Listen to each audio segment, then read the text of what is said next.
aujourd'hui, nous avons organisé une activité, l'une d'ailleurs des activités phares de ce projet, que nous avons appelée Académie de paix. Et dans le cadre de l'Académie de paix d'aujourd'hui, nous avons assuré le renforcement des capacités des autorités ainsi que des acteurs de la société civile et des leaders du secteur privé, notamment sur les thématiques liées à la prévention et à la lutte contre l'extrémisme violent. Dans un contexte marqué depuis longtemps par les conflits armés, les violences communautaires, les terrorismes et les influences idéologiques extrémistes, cet atelier représente une lueur d'espoir, un pas concret vers la résilience, la prévention et la consolidation de la paix.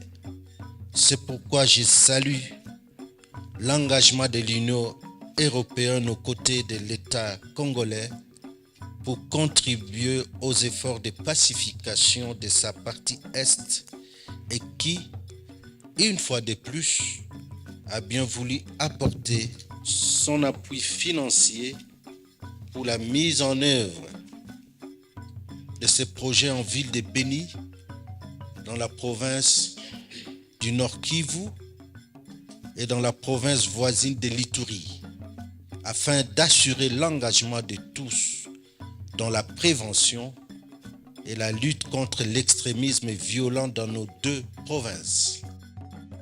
Nous sommes arrivés à démontrer 3 éléments fondamentaux pour parler de l'extrémisme violent. L'idéologie, c'est le premier élément fondamental. Nous avons, aux côtés de l'idéologie, la violence qui doit être prônée par le groupe ou par l'individu ou le groupe qui voudrait asseoir cette idéologie. Et il y a les objectifs.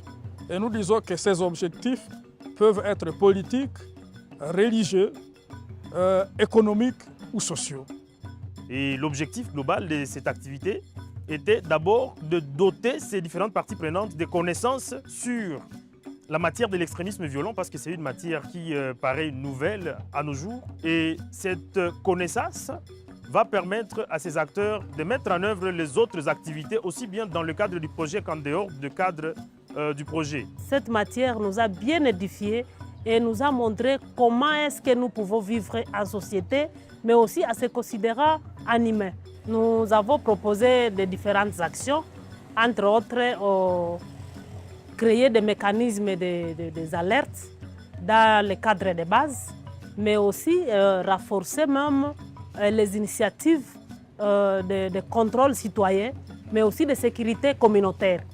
Pour faire barrage à cet extrémisme violent, il faut sensibiliser nos populations, et particulièrement la jeunesse. Il faudrait aussi créer des conditions qui peuvent faire de façon qu'ils ne soient pas tentés par l'extrémisme violent. C'est ça, le problème du chômage et puis d'autres situations qui font que les jeunes puissent être tentés de suivre le modèle de ces extrémistes violents.